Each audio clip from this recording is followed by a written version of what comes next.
আসসালামু আলাইকুম রহমতুল্লাহি ওয়া বারাকাতুহু। সম্মানিত দর্শক, এই মুহূর্তে যারা দেখছেন সবাইকে অনেক অনেক শুভেচ্ছা। কিছুদিন আগে পাকিস্তানের স্বনামধন্য আলেম জাস্টিস তাকি উসমানী একটা কথা উনি বলেছিলেন, যেটা আমরা সোশ্যাল মিডিয়ায় দেখতে পেয়েছিলাম। সেটা হচ্ছে যে আলেমদের ফারেক হওয়ার পর নট অনলি খেদমতে থাকা মানে প্রয়োজন নেই, তারা ব্যবসা বাণিজ্য করতে পারে, তারা সমাজের যে কোনো ক্ষেত্রে যে কোনোভাবে যে কোনো বিজনেসে যে কোনো পারপাসে অবদান রাখতে পারে।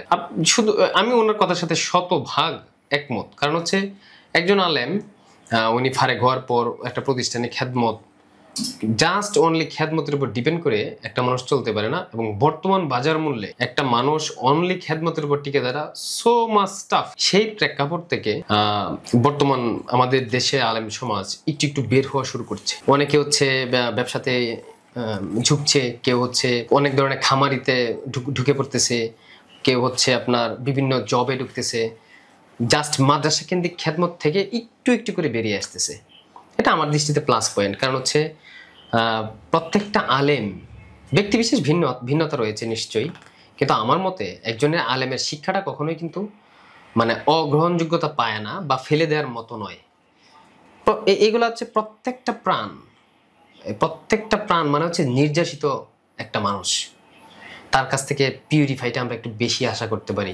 সকল ক্ষেত্রে সমাজে তাদের অবদান থাকুক, এটা আমার মতো অনেকেই আপনারা চান।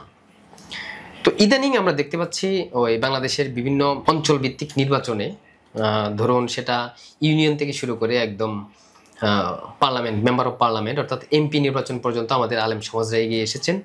এটা প্লাস পয়েন্ট আমার দৃষ্টিকোণ থেকে। তো তেমনই ওই যে লক্ষ্মীপুরের একজন আছেন, উনি হচ্ছে প্রথমে চেয়ারম্যান হয়েছেন বিপুল ভোটে। সেই ওয়ার্ডে কিন্তু ওই চেয়ারম্যানের ছেলে মেম্বার নির্বাচিত হয়েছেন। দুজনই কিন্তু একজন আল্লামা অর্থাৎ শিষ্য আলেম আর একজন মুফতি রয়েছেন। ওই চেয়ারম্যান সাহেব আবার এই বিগত নির্বাচনে কিন্তু উপজেলা চেয়ারম্যান পদে নির্বাচিত হয়েছেন বিপুল ভোটে। বিয়ানীবাজার উপজেলা নির্বাচন গেল, একজন ভাইস চেয়ারম্যান হয়েছেন। আমাদের পার্শ্ববর্তী উপজেলা পূর্বধলা ভাইস চেয়ারম্যান হয়েছেন হাফেজ মাওলানা মুফতি সাহেব আব্দুল্লাহ আলী। তো আমাদের ধোবরা উপজেলা ময়মনসিংহ জেলার অন্তর্গত এইটা ছোট্ট একটা এরিয়া, ছোট্ট একটা অঞ্চল, 7টা ইউনিয়নের 63টা ওয়ার্ড। তার মধ্য থেকে 5 নং গোয়াতলা ইউনিয়নের 2 নং ওয়ার্ড হরিপুর গ্রাম থেকে নির্বাচিত হয়েছেন, আরও সম্ভবত 3 বছর হয়ে গেছে নির্বাচনটা আমাদের, মুফতি রুহুল আমিন সাইফি। তো শুরু লগ্ন থেকে ওনার যাবতীয় কাজকর্মগুলো আমি করেছি এবং 63টা ওয়ার্ডের একজন আলাদা মানুষ। প্রত্যেককে আমি সম্মানের সহিত কথা জানাচ্ছি, কিন্তু একজন হচ্ছে আলাদা। কেন? উনি হচ্ছে মুফতি সাহেব, অর্থাৎ কওমি শিক্ষাঙ্গনে, ধর্মীয় শিক্ষাঙ্গনে উনি সর্বোচ্চ ডিগ্রিপ্রাপ্ত। তো সেই ক্ষেত্রে সবারই একটা সফট কর্নার থাকার কথা এবং রয়েছে অলরেডি ওনার প্রতি। তো কথা না বাড়িয়ে আজকে আমরা যার সাথে আড্ডা দিব, যার সাথে কথা বলবো, কিছু জানবো, কিছু আপনাদের জানাবো, তিনি আজকে আমাদের মধ্যে উপস্থিত। তিনি আজকে আমাদের বিশেষ অতিথি আনিস প্রিন্টিং এর এই অনুষ্ঠানে। তো চলুন শুরু করি, ওনার সাথে পরিচিত হই। আসসালামু আলাইকুম ভাই। ওয়ালাইকুম আসসালাম রহমতুল্লাহি ওয়া বারাকাতুহু। ভালো আছেন? জি আলহামদুলিল্লাহ ভালো। আপনি ভালো আছেন? আছি আলহামদুলিল্লাহ ভালো। আমার আসলে এটা আমার বলতে আমরা যারা মুসলিম উম্মাহ কেন্দ্রিক মুসলিম রয়েছি তাদের জন্য নিশ্চয়ই এটা পরম পাওয়া যে আমাদের উপজেলায়, আমাদের একটা ইউনিয়নে, একটা ওয়ার্ডে একজন মুফতি সাহেব রয়েছেন। সেটা আমাদের জন্য গর্বের। তো শুরুতে আমি আপনার পরিচয়টুকু জানতে চাচ্ছি। জি আলহামদুলিল্লাহ, আগে আপনাকে অবশ্যই ধন্যবাদ জানাতে হয় যে আনিস প্রিন্টিংয়ের পক্ষ থেকে আমার মতো একজন নিজেকে অনেক দুর্বল ভেবেই বলতে হয় যে সাধারণ একজন মানুষকে আপনি আপনার এই আনিস প্রিন্টিং মিডিয়াতে উপস্থাপন করার জন্য আপনাকে অন্তঃস্থল থেকে মোবারকবাদ জানাচ্ছি। জি, আপনাকে মোবারকবাদ। জি যাক আলহামদুলিল্লাহ। আমার পরিচয়টা হচ্ছে, আমার নাম মোহাম্মদ রুহুল আমিন। আমার পিতা মৃত মরহুম আবুল কাশেম, যিনি 5 নং গোয়াতলা ইউনিয়ন 2 নং ওয়ার্ডের সাবেক একজন ইউপি সদস্য ছিলেন। আমি ওনার সন্তান। আমার বাড়ি হচ্ছে হরিপুর, 5 নং গোয়াতলা ইউনিয়ন 2 নম্বর ওয়ার্ডে পড়ছে আর কি। আচ্ছা, তো আপনার বাবাও কি ইউপি সদস্য ছিলেন? জি, উনি কয় পিরিয়ড ছিলেন? আমার বাবা ইউপি সদস্য ছিলেন, এক পিওর ছিলেন, তারপরে বা রোড অ্যাক্সিডেন্টে মারা যায়। ইনালিল্লাহ। তো এক পিরিয়ড বলতে আমরা আসলে আমাদের যে নির্বাচনের প্রেক্ষাপট, এক পিরিয়ড হচ্ছে 5 বছর। তাই আমরা জানতে পারলাম ওনার বাবাও একজন ইউনিয়ন পরিষদ সদস্য অর্থাৎ মেম্বার ছিলেন। তো ভাই ধন্যবাদ আপনাকে আপনার পরিচয়ের জন্য। আমরা আপনার এই পর্যায়ে চলে যাচ্ছি আপনার পড়াশোনা সম্পর্কে একটু জানার জন্য আর কি, কোথা থেকে আপনি ফারেগ হয়েছেন ঠিক? জি আলহামদুলিল্লাহ।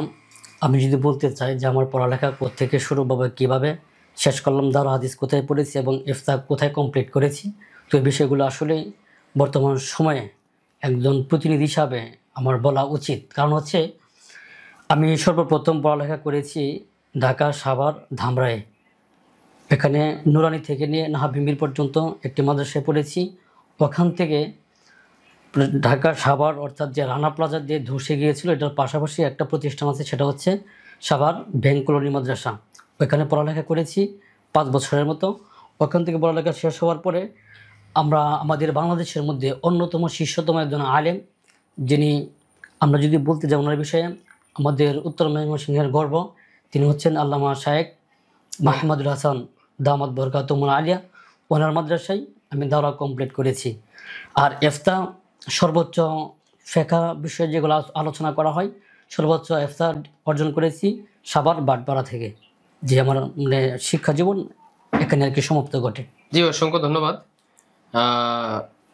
শেখ মাহমুদুল হাসান, ওনাকে সম্ভবত সুন্নাহ জাগরণের অগ্রপথিক বা অগ্রগাম্য মহামানব হিসেবে বিবেচিত করা হয়।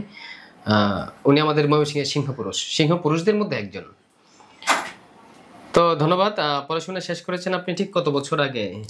আমি পড়াশোনা করেছি 18-19-এর শেষের দিকে। তো আমরা এই পর্যায়ে জানতে চাচ্ছি যে আপনার বর্তমান সাবেক এবং বর্তমান কর্মস্থল সম্পর্কে জানতে চাচ্ছি।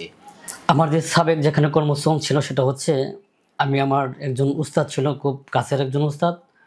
আমি অর্থাৎ আমার নুরানি থেকে শুরু করে দারুল হাদিস পর্যন্ত, দাওরা থেকে শেষ করে ইফতা পর্যন্ত একজন উস্তাদের নেগরানে ছিলাম। তো উস্তাদের নামটা বললে আমার মনে হয় আমি আমার অন্তরে শান্তি পাবো। আমার উস্তাদ হচ্ছেন ঢাকা সাভার ধামরাইয়ের মাওলানা মোহাম্মদ রবিউল ইসলাম সাইফি সাহেব হুজুর। তো ওনার নেগরানি থেকেই আমি মোটামুটি পড়াশোনা করেছি এবং ওনার নেগরানি থেকেই আমি আমার জীবনটাকে পরিচালনা করেছি। তো আমার যে কর্মস্থল ছিল, হুজুরের একটা মাদ্রাসা ছিল হুজুরের বন্ধুর, সেটা হচ্ছে ক্যাডেট মাদ্রাসা। তো ওই জায়গায় আমাকে সিনিয়র শিক্ষক হিসাবে হুজুর নিয়ে আসেন, ওই জায়গায় ছিলাম। এর পাশাপাশি ওখানে কত বছর ছিলেন ঠিক? এখানে 2 বছরের মধ্যে ছিলাম। আচ্ছা আচ্ছা, 2 বছর ছিলাম। এর পাশাপাশি আর একটা কওমি মাদ্রাসা ছিল, এখানে আমি ক্লাস করিয়েছি আর কি। আচ্ছা। আর এখন যে বর্তমানে আমি যেখানে আছি সেটা হচ্ছে, আমি জনপ্রতিনিধি হওয়ার পরে আমার একটা ইচ্ছা ছিল যে যদি আমি জনপ্রতিনিধি হই, আলেম হিসাবে আমার দায়িত্ব থাকবে মুসলিম উম্মাহ অর্থাৎ মুসলিম উম্মাহকে সঠিক পথ প্রদর্শন করানোর জন্য, যাতে করে সঠিক আদর্শ মানুষ গড়ে তোলার জন্য একটি প্রতিষ্ঠান করতে পারি। সে লক্ষ্যে আমি ইউপি সদস্য নির্বাচিত হওয়ার পরে একটি মহিলা মাদ্রাসা প্রতিষ্ঠিত করেছি। সেটা নাম দিয়েছি তাহজিবুল বানাত মহিলা মাদ্রাসা। বর্তমানে আমি আমার নিজের প্রতিষ্ঠানে আছি এবং আমি আমার নিজের প্রতিষ্ঠান পরিচালনা করতেছি। এর পাশাপাশি প্রতিনিধি হিসাবে ওয়ার্ডের দায়িত্বে আছি। অসংখ্য ধন্যবাদ আপনাকে। তো এই যে আপনি জনপ্রতিনিধিমূলক যে একটা গুরু দায়িত্ব বা এই নির্বাচনে আসার পেছনের কাহিনীটুকু, বা আপনি কি দ্বারা উৎসাহিত হলেন, বা এটার অনুপ্রেরণাটুকু আমরা জানতে চাই। যাক আলহামদুলিল্লাহ, আপনি অত্যন্ত সুন্দর একটি প্রশ্ন করেছেন যে প্রকৃতপক্ষে আলেম হয়ে এই নির্বাচনে কিনা আসবে, যেটা আমাদের গ্রাম অঞ্চলের সাধারণ মানুষ অনর্গল এই বাক্যগুলো প্রয়োগ করে থাকে। এখন গ্রাম অঞ্চলের মানুষগুলো এরকমভাবে উল্লেখ করে, যেটা আমাদের গ্রাম্য ভাষায় বলে যে রাজনীতি হচ্ছে খারাপ মানুষের জন্য, এখানে ভালো মানুষের রাজনীতি নয়। তো আমি অনেকজনকে এভাবে বলেছি যে প্রকৃতপক্ষে রাজনীতি হচ্ছে ভালো মানুষের জন্য।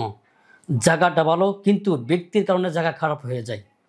আর আমার এখানে আসার পিছনে সবচেয়ে বড় লক্ষ্য উদ্দেশ্য হচ্ছে এটাই।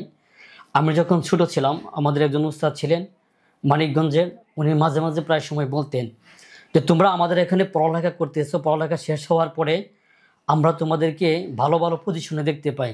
যখন শুনবো তোমরা ভালো ভালো কোনো মাদ্রাসার মুহাদ্দিস হয়েছ, কোনো জায়গায় যে তোমার ওয়ার্ডে গিয়ে তুমি তোমার ওয়ার্ডের নেতৃত্ব দিচ্ছ, তুমি তোমার ইউনিয়নে যাওয়ার পরে ইউনিয়নের নেতৃত্ব দিচ্ছ, এই যে আলোর একটা মশা সৃষ্টি হবে, সেই মশা সৃষ্টিটা যখন আমরা শুনবো তখন আমাদের ভিতর অনেক আনন্দ পাবে। তো উস্তাদের সেই লক্ষ্যগুলো, সেই কথাগুলোর দৃষ্টিপাত করে, আর সবচেয়ে বড় বিষয় হচ্ছে আমি এখানে যেই কারণে গেলাম সেটা হলো আমার আব্বা কিন্তু একজন ইউপি সদস্য ছিলেন। ছিলেন সেই পরিপ্রেক্ষিতে আব্বা একটা কথা বলেছিলেন, যদি আমি বেঁচে থাকি অর্থাৎ মৃত্যুর আগে, সেটা হলো যখন পরবর্তী নির্বাচনে বাবা ফেল করার পরে বাড়িতে যখন আমরা আসার পরে আমার মনটা খুবই খারাপ ছিল। তখন আমার বাবা আমার পিছনে হাত রেখে বলেছিল পিঠের উপরে যে বেটা, আজকে হয়তোবা মানুষ আমাকে ভালো পাইছে না, অন্যজনকে প্রতিনিধি বানিয়েছে, পরবর্তী সময় হয়তোবা মানুষ যখন বুঝবে যে আমি পারফেক্ট ছিলাম, আগামীতে আল্লাহ বাঁচাইলেও আমি হব, আর যদি আমি বেঁচে না থাকি তাহলে তোমরা যে এই কাজ চালিয়ে যাবা। তো আমি সেই বাবার সেই কথার লক্ষ্য উদ্দেশ্য করে আমার মূলতভাবে এখানে যাওয়া। আর সবচাইতে দিনের স্বার্থে যাতে ওলামা একরাম সবসময় যাতে করে বর্তমান প্রেক্ষাপট অনুযায়ী, বর্তমান যে প্রেক্ষাপট আছে সে অনুযায়ী ওলামা একরামদের সর্বক্ষেত্রে ভূমিকা রাখা উচিত। সেই দৃষ্টিকোণ থেকে আমি একজন আলেম হওয়ার পরে, ইফতা কমপ্লিট হওয়ার পরে শুধু তাই নয়, মাদ্রাসায় আমি দীর্ঘদিন পর্যন্ত খেদমত করেছি। সেই খেদমত ছেড়ে দিয়ে এসে ওয়ার্ডের প্রতিনিধিত্বের দায়িত্ব পালন করতেছি। এর পাশাপাশি দিনের স্বার্থে মুসলিম উম্মার সন্তানদেরকে দিনের আলোতে আলোকিত করার জন্য একটি প্রতিষ্ঠানও করেছি। তো এই হলো আমার মূলতভাবে এই জায়গায় এজন্যই যাওয়া, যাতে করে মানুষকে কিছু দেওয়া যায়। খুব সুন্দর। খুবই ভালো লাগছে আমার আপনার উত্তরটা। কারণ হচ্ছে একজন আলেম হয়ে সমাজের সেবা করার জন্য, প্রতিনিধি হওয়ার জন্য জনগণের সেবা করা, এটা অবশ্যই কাম্য। এটা আমরা চাই, আমরা অন্তর থেকে চাই। তো আপনি যে নির্বাচনে আসলেন, এই আসার পেছনে সবাই তো আর সবকিছু পজিটিভলি নেয় না, যদিও একটা জিনিস থাকে যে না জিনিসটা পজিটিভ, এটা হচ্ছে ভালো একটা জিনিস। তো ওই নেগেটিভিটি থেকে আপনি আসলে কি ধরনের নির্বাচন পারপাস বা নির্বাচনকালীন সময়ে আপনি আসলে কেমন ধরনের সমস্যা বা বাজে ইঙ্গিত আপনি পেয়েছেন, বা এগুলা যদি আসলে শুনতে ইচ্ছে হচ্ছে আর কি না। যাই হোক, আসলে এই কথাগুলো যদি এখন বলতে গেলে দেখা গেছে না, আমরা কারো আপনি নাম উল্লেখ করেন তা আমরা চাই না, কারণ আমরা চাই না আমাদের এই ভিডিও দ্বারা কারো কেউ ইন্ডিকেট হোক, কেউ কারো সাথে রেষারেষি হোক, বা সেটা হিংসায় রূপান্তর হয়ে ঝগড়ায় লিপ্ত হয়ে যাক, সেটা আমরা চাচ্ছি না। আপনি নাম হাইডেরকে যদি বলা পসিবল হয় শেয়ার করতে পারেন। আমি মূলতভাবে এখানে যাওয়ার পরে অনেক মানুষ অনেক মন্তব্য করেছে। যারা যে মন্তব্যগুলো করেছে আমি এই কথাই বলতাম, দেখেন আমি এখানে যাওয়ার পরে এখান থেকে ইনকাম সোর্স করে আমি আমার সংসার চালাবো না। আমি এখানে যাওয়ার পেছনে আমার একটি লক্ষ্য উদ্দেশ্য আছে, যাতে আমি চাই আমরা মৃত্যুর আগ মুহূর্তে মাইয়াতকে সামনে নিয়ে দাঁড়িয়ে বলি যে বান্দার হক হচ্ছে দুটি, একটি হকুল ইবাদ আর একটা বলি হকুল্লাহ। হকুল ইবাদ বলতে বান্দার হক বোঝানো হয়, আর হকুল্লাহ বলতে আল্লাহর হক বোঝানো হয়। বান্দার হক কি? বান্দার হক হচ্ছে বান্দার পার্থিব জীবনে চলতে গেলে যা যা প্রয়োজনীয় হয়, মানে টাকা বলেন, অর্থ বলেন, সম্পদ বলেন, যা কিছু আছে ইত্যাদি, এগুলো হচ্ছে বান্দার হকের আওতাধীন। আর হকুল্লাহ বলতে এটা বোঝানো হয় যে আল্লাহর হক হলো এই নামাজ, রোজা, হজ, জাকাত, যাদের উপর জাকাত আল্লাহ তাআলা ফরজ করেছেন, পর্যাপ্ত পরিমাণ সম্পদ আছে, এই সমস্ত বিষয় যখন হয় এটাকে বলা হয় হকুল্লাহ, আল্লাহর অর্থাৎ আল্লাহ তাআলার হক। তো সেই সুবাদে আমি ওনাদেরকে বলতাম, দেখেন আমরা শুধু খালি মাইয়াতকে জানাজার নামাজের আগ মুহূর্তে বলি যে যদি বান্দার হক বান্দা ক্ষমা না করেন তাহলে আল্লাহ ক্ষমা করবেন না। এখানে শুধু খালি এই হক বিষয়টা মৃত্যুর আগ মুহূর্তে জানাজার সময় নয়, বরং জীবিত থাকা অবস্থায় বান্দার হক কি কি জিনিস সেগুলো আমাদের বুঝতে হবে আগে। সে জিনিসগুলো কি? এখন বর্তমান সময়ে দেখা যায় আমরা যে কোনোভাবেই বলি বান্দার হক বলতে মানুষের যে হকগুলো আছে, অর্থাৎ যেহেতু আমি একজন ইউপি সদস্য আলেম হিসাবে বান্দার হক বলতে আমার মতে এটা বোঝাতে চাই, এটার সাথে অবশ্যই মিল থাকবে, যেরকম সম্পৃক্ত থাকবে। ইউনিয়ন পরিষদের যে কিছু কিছু বিষয় আছে, মানুষের জন্য যে বরাদ্দগুলো আছে, এটা হতে পারে বিধবা কার্ড, 10 টাকা চালের কার্ড, দুবছরের কার্ড, এই যে কার্ডগুলো আছে, এই কার্ডগুলো কিন্তু বান্দার অর্থাৎ মানুষের হক থাকে। সেই হকগুলো আমরা কি করি? অর্থের মাধ্যমে হ্যাঁ, অনেকেই, সবাই না, অর্থের মাধ্যমে আমরা অনেকে এটা এদিক সেদিক করে ফেলি। তো আমি এই কথাটা ওনাদেরকে বলতাম, যদি আমি এখানে যাওয়ার পরে আমি যদি একটা জিনিস পাই, অর্থাৎ একটা কার্ডও পাই, এই একটা কার্ড হলেও একদম অর্থবিহীন মানুষের কল্যাণে অর্থাৎ দিনের স্বার্থে আপনার কাছে পৌঁছাবে। এখান থেকে যারা পরিমাণ কোনো বিনিময়ের মাধ্যমে আপনাকে এই জিনিসটা দেব না। তো মূলতভাবে যখন আমি এই কথাগুলো বলতে যাই মানুষকে, তো আস্তে আস্তে আমার প্রতি মানুষ এই কথাগুলোর উপর উপলব্ধি করে যে প্রকৃতপক্ষে তো আমরা দীর্ঘদিন পর্যন্ত দেশ স্বাধীন হওয়ার পর থেকে নিয়ে পর্যন্ত, বিশেষ করে আমি যে ওদের প্রতিনিধি হিসেবে আছি, এখানে মনে হয় না এরকম কোনো আলেম গিয়েছে। যেহেতু একজন আলেম হিসেবে আসছে এবং তার বাবাও একজন প্রতিনিধি ছিলেন, আমরা তাকেও ভালো করে চিনি, তারই সন্তান। সেই সুবাদে যেহেতু আমাদের কাছে একটা দাবি নিয়ে আসছে, সে দাবিটা একবার আমরা পূরণ করে দেখি। সেই সুবাদে আমি মোটামুটি যতটুকু করতে পেরেছি মানুষের জন্য, এই যাতে মানে হককুল যে এবার যে বিষয়গুলো আছে যাতে মানুষের হকটা সঠিকভাবে পৌঁছে দেওয়া যায়। আর যখন পৌঁছাতে যাই অনেকে অনেকভাবে নানান কথাবার্তা বলেছে। তো মূলত কথা হলো কি, যে যখন বড় হয় অর্থাৎ যখন বাতাস আসে, বাতাস আসলে কিন্তু আগে বড় গাছের মধ্যে লাগে, ছোটো গাছে পরে লাগে। তো আমি মনে করি যদি আল্লাহ তালা আমাকে ছোটো মানে মানুষ হিসেবে, আমি আমার বয়স খুব একটা বেশি নয়, কিন্তু আল্লাহ তালা আমার মর্যাদা মানে নিজের প্রশংসা করা জানা। তারপরে বলতে হয় যেহেতু আল্লাহ তালা মানুষের ভালোবাসে আমাকে একটু উপরে নিয়ে গেছে, অনেকে অনেক কথাবার্তা বলবে, সেগুলোর দিকে কান না দিয়ে আমি যেভাবে সঠিকভাবে মানুষের হক আদায়ার্থে কাজ করতে পারবো, সেই কাজগুলো আমি আমার ঠান্ডা মাথায় করে যাচ্ছি ইনশাআল্লাহ। জি, অসংখ্য ধন্যবাদ। এই বান্দার হক বিষয়ে যে উনি কথাটুকু বললেন, এবং আমাদের প্রাপ্যতা রয়েছে কিন্তু আমাদের জনপ্রতিনিধির কাছে। তো স্ব জায়গা থেকে সবাই যার যার শুধুমাত্র জনপ্রতিনিধির কাছে আমাদের বান্দার হক বিষয়টা আসলে সেরকম নয়। আমি আমার প্রতিবেশীর কাছে রয়েছে, আমার বন্ধু বান্ধব আমার কাছে পায়, আমার স্বামী স্ত্রীর মধ্যে থাকতে পারে, সব ক্ষেত্রে অর্থাৎ ম্যান টু ম্যান হক কিন্তু রয়েছে, ঠিক কিনা? ঠিক। যে আমরা চেষ্টা করব আমাদের হকগুলা যত দূর সম্ভব যথাসাধ্য চেষ্টা করব পূরণ করার লক্ষ্যে। ধন্যবাদ আপনাকে। তো আপনি নির্বাচিত হয়েছেন 3 বছর চলে গেল অলরেডি। জি, প্রায় 3 বছরের তো কাছাকাছি।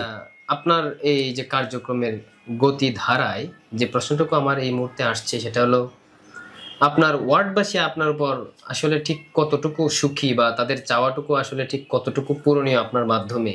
নিশ্চয়ই কোনো না কোনো কথা, কোনো খবর আপনার কানে আসে, সে আলোকে কিছু শুনতে যাচ্ছি। দেখ, আলহামদুলিল্লাহ, আপনি আরেকটু সুন্দর, অত্যন্ত সুন্দর একটি প্রশ্ন করেছেন। সেটা হচ্ছে যে প্রতিনিধি হওয়ার পরে মানুষের কি কি চাওয়ার আছে আমার কাছে।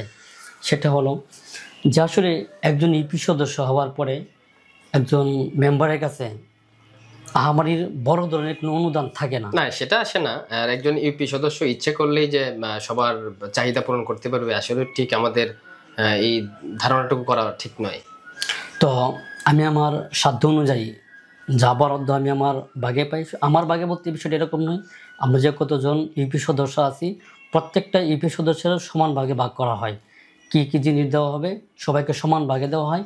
তো আমি আমার যে ভাগগুলো পাই সমানভাবেই ঠিক মানুষের প্রাধান্য দিয়ে দেওয়ার ক্ষেত্রে এটাই যে কে পাওয়ার যোগ্য বেশি এটা তাকে দেওয়ার চেষ্টা করি। অনেক সময় দেখা যায় যেহেতু কথার কথা মনে করেন 50টা যে কোনো কার্ড পেয়েছি, অর্থাৎ ঈদের আগ মুহূর্তে কার্ডগুলো দেওয়া হয়। আমরা গত ঈদেও কিন্তু 95টি কার্ড পেয়েছি, যে 10 কেজি চাল দেওয়া হয়, 95টি কার্ড পেয়েছি। তো এই 95টি কার্ড এতগুলো মানুষের মাঝে আমি কিভাবে মানে করব বা কিভাবে বিতরণ করব। তো আমি কি করেছি, আমি নিজেই যারা সমর্থ আছে দেখে দেখে তাদেরকে দিয়েছি। অনেক সময় দেখা যায় প্রতিনিধি এরকম হয় যে নিজের আপন কিছু মানুষের মাধ্যমে মানে দেওয়ানো হয়, কিন্তু আমি এটা থেকে একদম। আচ্ছা, এমন কি হয় না যে এই ধরনের কার্ড বিতরণ করছেন আপনি, দেখা গেল যে কার্ড নাই কিন্তু আবেদন আসতেছে, বা আপনার নিকটাত্মীয় আপনজন এসে কার্ড দাবি করতেছে, সেই ক্ষেত্রে আসলে আপনি কিভাবে সমতা রক্ষা করেন? আসলে ধরেন কার্ড নাই, কার্ড শেষ হয়ে গেছে, কার্ড যা ছিল মানে যাই আপনার ভাগে পড়ুক, আমরা সংখ্যা বলতে চাই না, কার্ড নাই, 5 জন চলে আসছে, বা আপনার নিকটাত্মীয় যে আপনার উপর হক রয়েছে, বা আপনার আপনার তার প্রতি একটা গর্ব খাটায় চলে আসছে, তো সেক্ষেত্রে আপনি কিভাবে এটা সামাল দেন?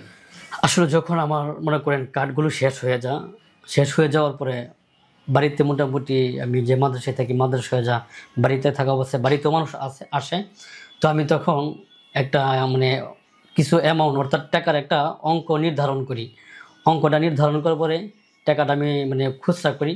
খুচরা করার পরে দেখি নিকটতম খুব একজন আত্মীয় মানুষ সেটা পাওয়ার যোগ্য, কিন্তু এটা থেকে সে বঞ্চিত। তে কী করি, ওনার মানে মাথায় অথবা পেটে হাত দিয়ে মানে কিছু একটা সান্ত্বনামূলক দিই, যে আপনার এই 10 কেজি চালে হয়তো 200 টাকা আসতো, ওই যে আমি আপনাকে আমার পকেট থেকে 200 টাকা দিয়ে দিলাম, আপনি খুশি দেখেন, এই ধরনের ব্যাপারটা ঘটে। এরকমই হয় আর কি। আসলে আপনাদের যে জায়গাটা এই ওয়ার্ড ভিত্তিক বা ইউনিয়ন ভিত্তিক বা উপজেলা ভিত্তিক এই যে জনপ্রতিনিধি, এটা আসলে তো কখনোই চাহিদা পূরণ পসিবল না, কিন্তু অনেক ক্ষেত্রেই অনেক সময় অনেক কিছু কৌশল কাটাতে হয় মানুষের কাছে। তো মানে নিজের ওয়েটটুকু বজায় রাখার জন্য, এটা যারা আছেন জনপ্রতিনিধিরা নিশ্চয়ই ভিডিওটুকু দেখতেছেন, আপনারা ভালো জানেন বুঝেন। তো আসলে খুব একটা রোমাঞ্চকর জায়গা এটা মানুষ জনসেবা করার জন্য, এটা আসলে উপযুক্ত জায়গা। বা বিভিন্ন বিচার সালিশ আসে, কত দেন দরবার থাকে, মারামারি হানাহানি কাটাকাটি, নতুন বিয়ে বা তালাক এই সংক্রান্ত অনেক জোর ঝামেলা, একদম পুলিশি থানা পর্যায়ে থেকে শুরু করে পুলিশি কোনো মামলা টামলা ইত্যাদি ইত্যাদি অনেক কিছুই। তো মানে অর্থাৎ মোটের উপর এটা একটা মানে কাজ করার জন্য, জনসেবা করার জন্য একটা আদর্শ প্লেস আমার মনে হয় কিনা। আসলে আপনি যে কথাগুলো বলছেন জনস্বার্থে, যে প্রত্যেকটা যে কথাগুলো বললেন, যে এই থানা পুলিশ বলেন বা সব ক্ষেত্রেই আমি যেটা করি সেটা হচ্ছে মানে অন্যেরকে মানে এখন আরেকটু কথা যেটা না বললে নয়, যে অনেক সময় এরকম দেখা যায় যদি মানে আজকে আমার জায়গায় যদি আমি নিজে না থেকে অন্য মানুষ থাকতো, কথার কথা মনে করেন, তো একটা ক্ষোভ থাকে, রাগ থাকে যে আমি আমার নির্বাচনের সময় তাকে পাই নাই, তো এখন একটা সুযোগ পাইছি তাকে একটু বাজায় দিই। তো আমি কী করি, আমি ওদিকে লক্ষ্য না রেখে একদম আল্লাহ সন্তুষ্টির জন্য আমি এতটুকু করি যে মানুষের বিপদে পড়ছে, আজকে উনি পড়ছে কালকে তো আমিও পড়তে পারি, সেদিকে দৃষ্টিকোণ রেখে যেভাবে সেভ করা যায়। অনেক সময় দেখা যাচ্ছে আপনার মানে কিছু কিছু এলাকা ভিত্তিক অর্থাৎ পারিবারিক ভিত্তিক কিছু বিষয় আছে, সামান্য থেকে সামান্য একটু মানে কথা কাটাকাটি লাগলেই আত্মীয় স্বজনের মধ্যে হোক বা যে কারোর মাধ্যমে হোক, প্রতিবেশীর সাথে হোক, তো থানায় অভিযোগ করা হয়। থানায় অভিযোগ করলে যখন উনি তদন্তের জন্য যা থানা থেকে, তখন আমাদেরকে অবগত করা হয়। তখন আমরা সর্বোপরি এই চেষ্টাটা করি, আমি বিশেষ করে আমি এই চেষ্টাটা করি যে ওসি সাহেবকে আমরা বলি যে স্যার আমরা একটু সুযোগ দেন, আমরা প্রতিনিধি হিসাবে আমরা বিষয়টা দেখি, যদি আমাদের দ্বারা মানে চেয়ারম্যান সাহেব আছেন ওনার সাথেও একটু পরামর্শ করি, যদি আমরা ব্যর্থ হই তখন আমরা আপনাদেরকে জানাবো। আর আপনারা চান হচ্ছে যে একজন জনগণ বা একজন মানুষ যেন সহজেই সচরাচর বা খুব ইজিলি সে যেন ওই বিভিন্ন প্রতিবন্ধকতার শিকার না হয়। সেক্ষেত্রে আপনারা আপনাদের জায়গা থেকে, এটা অনেকেই সবাই করে থাকেন, যে উনি আমার জনগণ বা আমার ভোটার বা আমার ভাই বা আমার চাচা আমার খালু যেন উনি হেনস্থার শিকার না হন, অতিরিক্ত অর্থ খরচের শিকার না হন, যাতে বিষয়টা পারিবারিকভাবে বসে মিটমাট করে দেওয়া যায়। জি জি।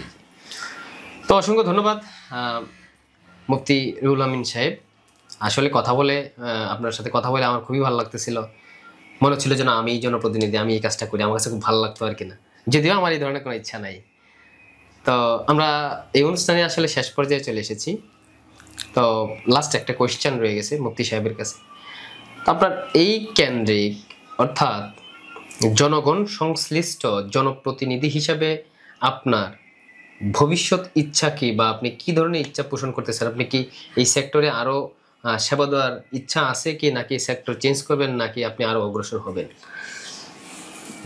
এই যে একটা প্রশ্ন করেছেন, আসলে প্রশ্ন করাটা স্বাভাবিক, উত্তরটা অবশ্যই দিতে হয়।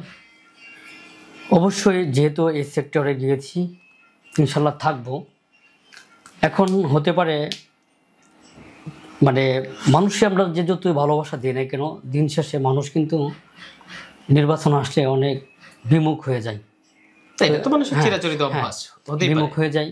তো আমার ইচ্ছা আছে, যদি আল্লাহ তাআলা আমাকে বাঁচিয়ে রাখেন, আমি আরো উপরের দিকে যাওয়ার আমার চিন্তা ফিকির আছে। তো এখনই যাবো বা আগামীতে যাবো বিষয়টা এরকম নয়, ইন ফিউচার মানে একটা ভবিষ্যৎ চিন্তাধারা আছে আর কি। যেহেতু উপর লেভেলে যেতে গেলেও অর্থের একটা বিষয় আছে, তারপর আপনার মানে কিছু পলিটিক্সের বিষয় আছে, একটা বয়সের বিষয় আছে, ভারসাম্য অর্থাৎ ভার, জি, যে বিষয়টা আমাদের গ্রামীণ ভাষায় যেটাকে ভার বলা হয়, বা ডিপেন্ডস অন পারসন বা ডিপেন্ডিং করার মতো পারসন, এটা অনেকাংশেই ব্যক্তির উপর নির্ভর করে, ওনার বয়সের উপর নির্ভর করে।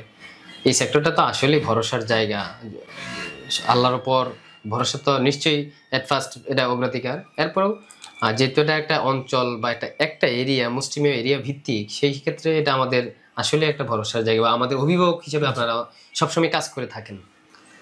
তো অসংখ্য ধন্যবাদ মুফতি রুহুল আমিন সাহেব। একজন আলেম, একজন মুফতি হিসেবে সমাজে এই ক্ষেত্রেও যে অবদান রাখা যায়, তার জ্বলন্ত উদাহরণ হিসেবে ভাইয়ের সাথে এতক্ষণ কথা বললাম। প্রতিবন্ধকতা প্রত্যেকটা সেক্টরেই থাকে, প্রত্যেকটা কার্যকলাপে, প্রতিটা পদে, প্রতিটা স্তরেই প্রতিবন্ধকতা থাকবেই। সমস্যা যদি না থাকে, ধরুন আপনি 3 বার গরু গোশত দিয়ে ভাত খেলেন, আপনার কাছে ভালো লাগবে না। ধরুন আপনার মানে প্রচুর সুখ শান্তি, আপনার কোনো অসুখ নাই, আপনার কোনো অভাব নাই, এই জীবন আপনার কাছে ভালো লাগবে না। পৃথিবীর সৃষ্টির শুরু থেকে এই অভাব অনটন দিয়ে কিন্তু আমাদের সুখের সমষ্টিগত অর্থটা ঠিক আমরা বুঝি। আল্লাহ পাক এইভাবেই চান, হয়তো বিদায় এইভাবেই চলে। তো এই ছিল আমাদের আজকের মতো